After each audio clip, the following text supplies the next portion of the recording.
I don't know, guys. I'm starting to think this isn't a foreign policy election. Welcome to this week's Race Through the States podcast. I'm your host, Jaden Jefferson, and here we are now less than 2 weeks away from Election Day. I'm kind of losing my mind with the timeline here because this has just been quite an election year, but we're just so close now, and to think that it's almost going to be over. So in some newsrooms, that means pizza, so that's nice. Maybe in my home, I'll probably just be enjoying a cup of coffee and looking at the Electoral College map all night, but that's a fun night in my book.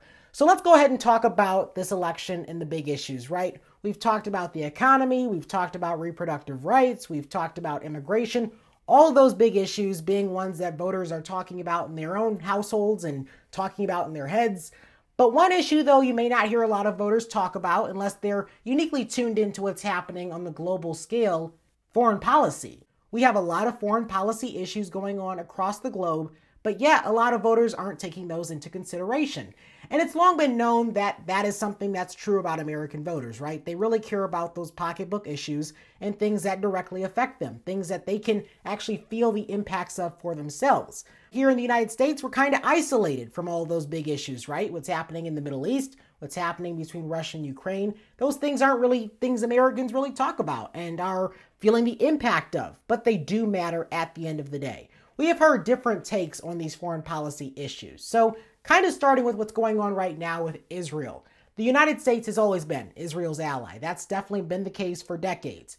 However, we are right now seeing a new challenge from young Americans who feel that the humanitarian crisis that's been created from the war in Gaza is something that concerns them and feel that it's unnecessary how much Israel is using to defend itself. Whereas you have others who just believe that Israel has the right to defend itself against Hamas. And so we're definitely seeing some of that internal fighting and just really a lot of discussion being had about a decades-long partnership.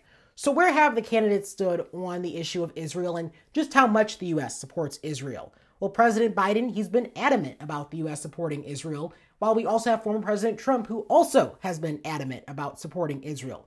Vice President Harris, however, has taken a more cautious approach due to the fact there are those younger voters who, for them, this is a big issue. But she also, in terms of policy, is supporting Israel and its right to defend itself.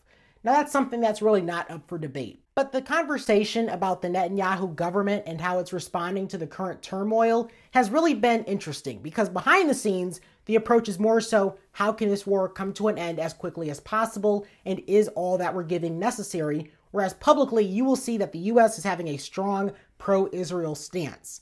So that's really something that's kind of open and shut, but again, internal debate. Then we also have another situation, Russia and Ukraine. And this situation is more so up in the air than the Israel situation. Former President Trump has met with Ukrainian President Volodymyr Zelensky. But one thing, though, that the former president has said is that if he were in office, this would have never have happened.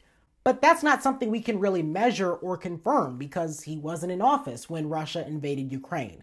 But another thing here, though, is the fact that Russia has really been intent on invading Ukraine for some time. This isn't something that just decided to happen once President Biden took office. There has been a lot of time that has led up to Russia deciding to invade Ukraine. And you have former President Trump, who has felt that the U.S. government has not needed to support Ukraine as much as it has. And that's been something that concerns Ukraine, because if the election turns out in Trump's favor, Ukraine could see a dramatic decrease in how much support it gets.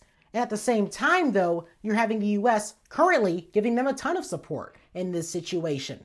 Of course, Russia does not want Ukraine to join NATO, but the U.S. would like to see that happen at some point, just not right now. For Ukraine, if Vice President Harris becomes president, they will probably see a little bit more time before they're able to join NATO. Whereas if former President Trump becomes president, they may see a dramatic cut in how much support they get. The U.S., understand this, is one of the biggest backers of Ukraine currently. The U.S. wants Ukraine to win this war. That is really what's been cemented here.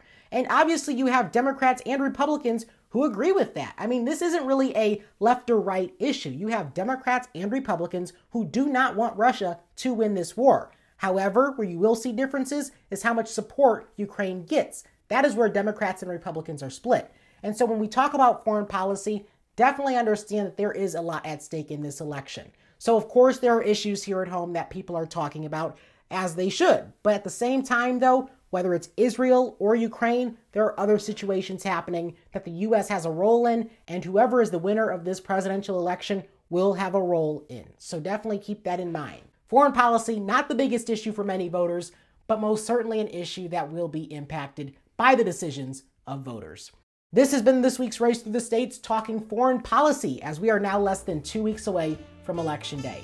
Be sure to continue the conversation over on social media at Jaden, Jaden_reports on X, formerly known as Twitter, Threads, and of course, Instagram. I'm also on Facebook under Jaden Jefferson Reports. Thanks for listening. This has been Race Through the States. Race Through the States is a production of Jaden Jefferson Report Studios.